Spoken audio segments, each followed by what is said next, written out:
Formula 1. Formula 1? Formula... We were deciding whether we would speak about Formula 1 or Formula 2 first, but we will speak about Formula 1. Did you watch the race, Callum? No. That's a great start. I let you down.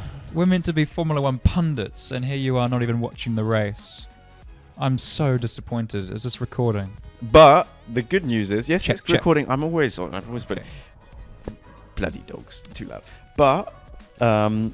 you watched it, which is the important thing. Yes, I watched it. And Katerina watched it. So if you want to come and take my place, you're welcome to.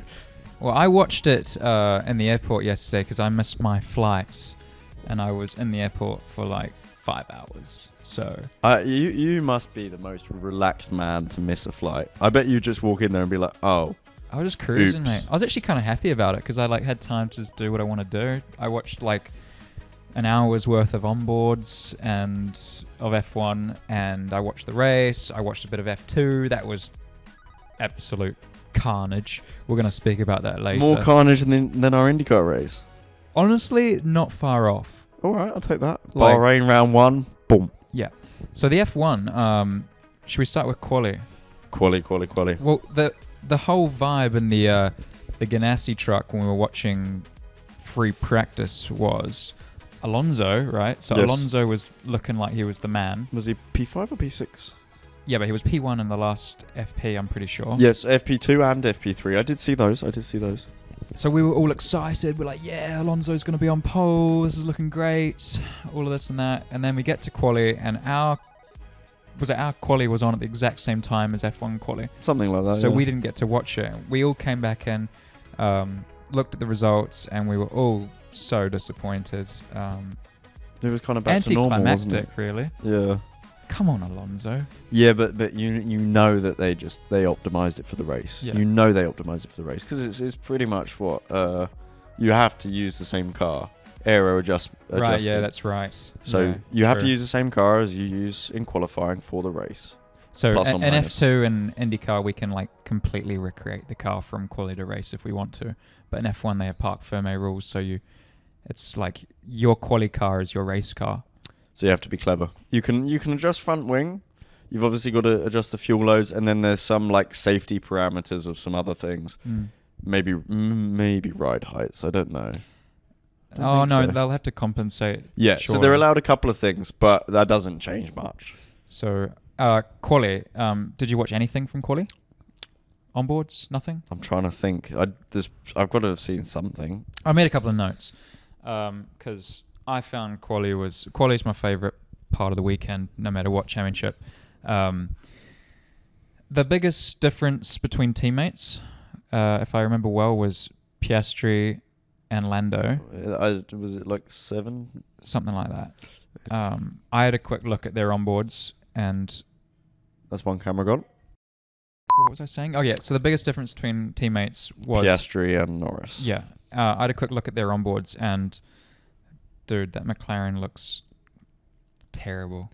I see on your notes you say exits. It looks very edgy on exits. Yeah. So you can't. Combined exits or the straight exits? No, combined exits, it just looks so difficult to drive. Like Lando's lap, I think, in my opinion, the two laps that I saw that I thought really good laps were Lando and Charles, like the way it was driven. Yep. And apart from T2 exit of Lando, he was like fully on the lock stop sideways. But so was Oscar, so it was so difficult to drive. Yeah, but that's one that like is so important. Exit T2 is massive. But they both had massive snaps on exit. It looked really difficult to drive. But Lando was like fully on it. Exits, he was always on the slip angle. You know what he's like. Yeah. Whereas Oscar looked like he was kind of that F2 style where you're overdoing it or underdoing it. He just didn't look as confident to be on the slip angle as Lando. It's I know they tested there, but it's fair enough because when you arrive there in quali, like it's just different. Everything's optimal. I expect a little bit of a difference. Maybe 7/10 is a bit more, but I guess we'll have to see a little bit later on. And then as well on entries, like it looked like Oscar was not as confident pushing entries as Lando. So you can kind of see. I think Oscar, honestly, just looking at videos, Oscar probably lost 0.3 in the last corner compared to Lando. But the rest of the lap was pretty alright. You know what I did see, and this was a bit of an overall lap graphic, was where the difference between Verstappen and Perez was last 2 corners. Yeah, but was that right? Well, I hope it was right because I'm about to comment on it.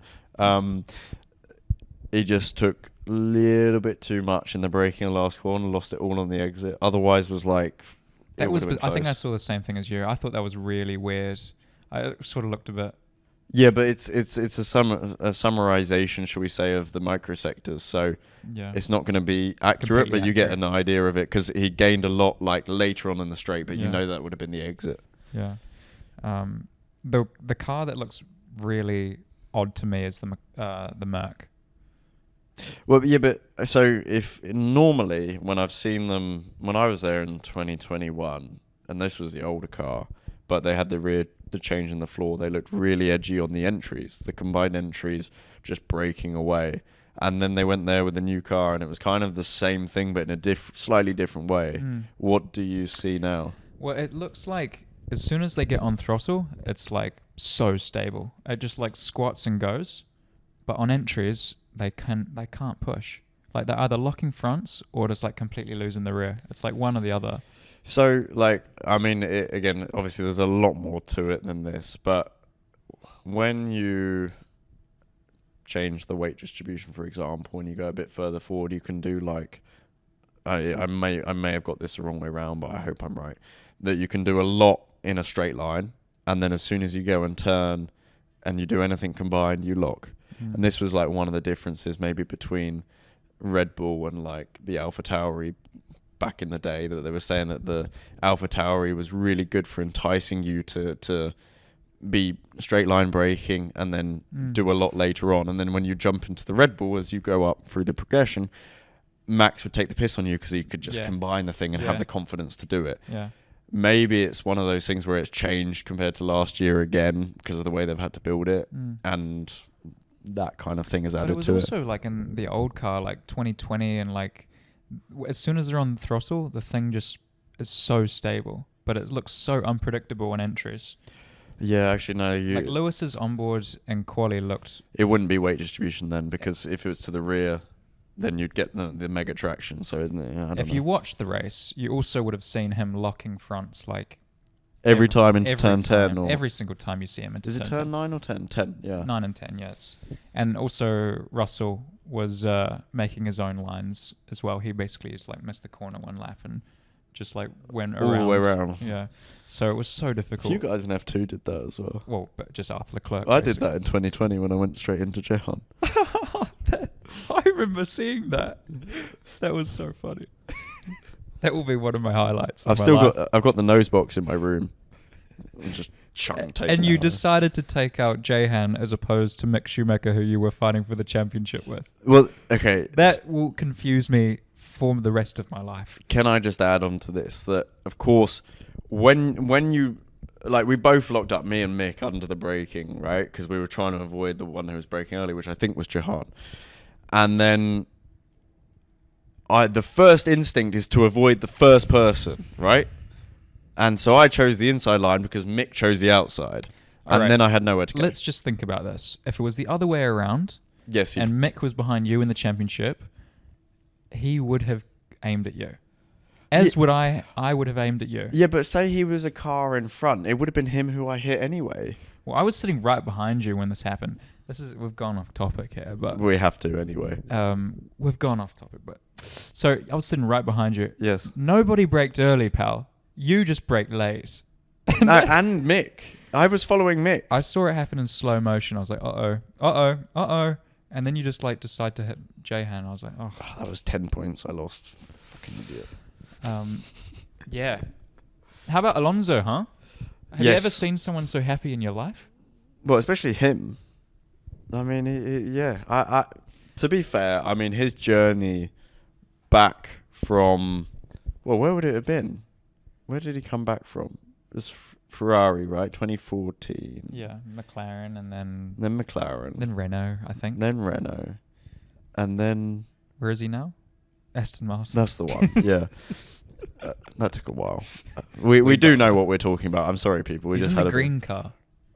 It looks good actually. I've never seen him so happy. And Sky Sports love broadcasting his radio messages now. So he's back to being like the bigger lad. Well, Or not. they just like to. He's very confident on the radio. You should hear him. The stuff he's Yeah, talking but the about. the man's been given what he's been wanting the last 10 years, almost. What, a fast car? Effectively, yes. I love the way he drives. A competitive podium car. He, to be fair, he talks the talk on the radio, but he walks the walk. Like, he's got so much confidence. But this and is great swag. when he can come back and he's like racing Lewis. Yeah. Because I did see that part of the race. And that overtake was cool as well. yeah, well, I mean, not only, to do it in turn 10 as well. Yeah. And kind of course, one of the weakest corners for the Merc, but just took the piss. Yeah. Lewis just wanted it to be over. You could see that it was just like, I've got no pace. Just do me already. And then, because I think Let me save the tyres. Alonso did do him. I think it was at T4. And then Yeah, but he got a wiggle on the exit, Yeah. and Hamilton got the switchback. Lewis got him back. And it was almost like Lewis was like, oh, far out. Now I have to fight with him again, Yeah. and then It's like, why is this being dragged at least out? it was only half a lap later, no? Now the obvious, the elephant in the room, Ferrari. Ouch. Oh, Charlie Leclerc. Although, I mean, let's go to the positives first. What positives? The qualifying, because that exceeded their expectations, and they were closer to Red Bull than they expected. The car doesn't look good, man. Yeah, but I mean, okay, Katerina and I were talking about this, but it was closer than expected, right? And there's two possibilities of this. One is whether the concept of the car is wrong or right, which is a big problem and difficult to change, or if they just haven't fine-tuned it. The difficulty is you've done a lot of tests there, so you would hope that it's fine-tuned. It just looks like the same old issues. Like, Yeah, 'cause but that's the fundamentals. we've of what they do. obviously been there and seen it all, and I remember the things that were weaknesses back in the day. Are still weaknesses. They're still now. weaknesses now. Yeah, but I mean, it's tough. Like, okay, I mean, if you put yourself in the global picture, because there is so much that goes into these things, right? And you have so many different departments which by February have to come together and put that car together. Mm. And of course, it's so tough to... I can't comprehend how they do it. Like, in general, as an F1 team, of course, some get it more right than others.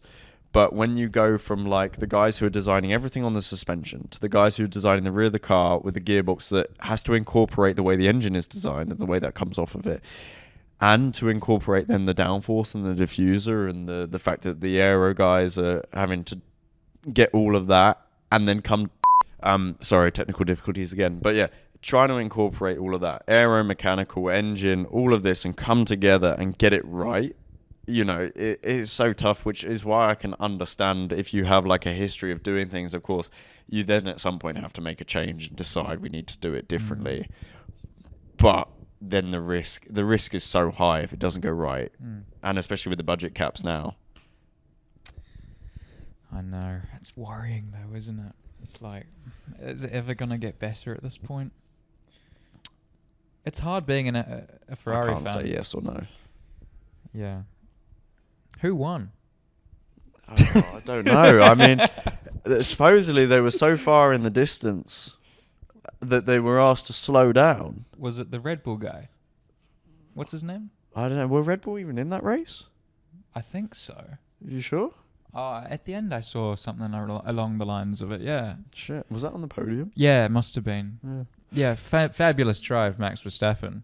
Didn't see much of you. Mate, a total, utter domination. But you made for a boring race, so thank for that. Terribly boring. Not that I saw it anyway, but yeah. That guy must be just living the dream right now. He's just like... Does he realise How easy it is? how good he's got it? easy he makes it look, at least? Yeah, but I mean, this happens every couple of years, doesn't it? With Schumacher, Yeah. with Hamilton, Like you in go-karts? me in go-karts. Yeah, and it just comes naturally. You just feel like a god. Yeah. Fucking awesome. All right. That was like you in Italian F4, right? Yeah. All right, guys. Well, that's our F1. Hang on, no, I haven't finished yet. What I would like to add on is, unfortunately, our mate Drugovich did not get to race. You know, You don't need to remind me, mate. Disappointing as it is, but I would like to say, even though I know a lot of people were opposed to this because of how bad it did look at some stages being carried out the car and the fact that he was turning with the palm of his hand. Yeah. Fair play. Yeah. To do that race. I mean, I did Road America with a broken hand, but him with two wrists. That's one hell of a bike crash. He's broken his toe. Well, you have some experience of that, no? I've never crashed a bike. Well, yeah, but you were with someone who did, no? Yes. Exactly. I know that broken wrists are horrendous. I've never experienced it, but I've seen it. So he's done like remarkably well, but far out. Like I was so upset when Drago didn't get the seat. I know. I think he was as well. But I think he would have done really, really well. I think he would have done better than what Stroll did in quali, in my opinion. Like just looking at Stroll's lap versus Alonso, it looked like Stroll was obviously he didn't do preseason testing and he was behind the 8 ball clearly. He had 2 broken wrists for fuck's sake. But it wasn't bad. It really wasn't that bad. He was half a second off and he looked a bit lost in quali. I mean, I would take that for 2 broken wrists. I mean, yeah, he was like P7, I think. Yeah, that ain't bad. That ain't bad at all. With no testing. It was one of his best race results, aside from like Baku and all that. But yeah, I wanted to see Drugo in there. Damn it. Look, you never know. Of course, that was a prime opportunity that didn't happen. Unfortunately for either way. But I mean, it's kind of funny watching F1 now, though. Like you look at all the standings, and it's half the blokes you know personally. Yeah, no, that's true. It's a bit weird, I have to say. It's sort of like you see Oscar, Lando, Logan. I have to say it's a mix of a slight jealousy because it's quite cool, I have to say, but also an appreciation for those guys because you know them so well and you're like, fair play. I'm so happy for them. I mean, even Logan actually, you didn't see it, but I saw his onboard from the first lap. Fucking decent start, right? Didn't see it. But goes into turn 1, I think 3 wide, makes a move into turn 4, so he's gains got some a place, confidence as well. Makes a move into turn 8, gains another place on a very aggressive Haas as well. Fair play. Like Oscar had a good first lap as well. I didn't see his one. Well, he went forward, I think, 4 or 5 spots. Oh yeah. So all the young lads had good first laps. Who are we missing here? Nick De Vries. I think he was like P12 maybe. He was on the TV quite a bit, battling with Yuki. So those two were really close. And they had a Haas. No. Zhu was right behind them for a while. No? Yeah. Bottas was in and amongst it. Yeah, he actually had a very good race. Fun. Albon had a good race. The Hasses sort of fell backwards a bit. Yeah, supposedly the race pace was rather disappointing of that car. Yeah. It's the way it is. Maybe they can change it. Maybe it was the degradation, but Hulkenberg and quali though. I didn't see his onboard, but he was P10. Yeah, but actually, I know you said between Norris and Piastri was the biggest difference, but also between him and Magnussen. That was quite a big difference, no? I think. Because Magnussen was like P18 or something. Who was it? I don't even have my phone. But. There was another... Oh, no. The only 2 teammate duos I had a look at was Alonso and Stroll and Piastri and... Okay. Yeah, but that's an unfair comparison. Yeah, I didn't have a look at the other guys, but I will. Anyway, I think that is our Bahrain F1 report, I guess. Would you call it a report? Recap. Yeah. Next time you should watch the race. Yeah, I mean, that would be helpful. I mean, we were racing pretty much at the time that it was racing, no? Because the Indy Lights race started at the exact same time as the F1 I was watching the Indy Lights. So Indy Lights, there was like a big crash, and then like something happened. I think Stroll hit the back of Alonso or something. There was action everywhere. Papers were flying in the truck. Yeah. I mean, we only have one TV in the truck, and then we have kind of weak Wi-Fi, and Augustine was using it all to watch his brother in touring cars. So I don't think anyone else was watching the F1. Yeah, it was a different story. It was like a viewing party in our truck. We were all enjoying it. We were loving it. Yeah. I think I was more stressed that the car wasn't going to work for the race. Oh, that's quite the opposite.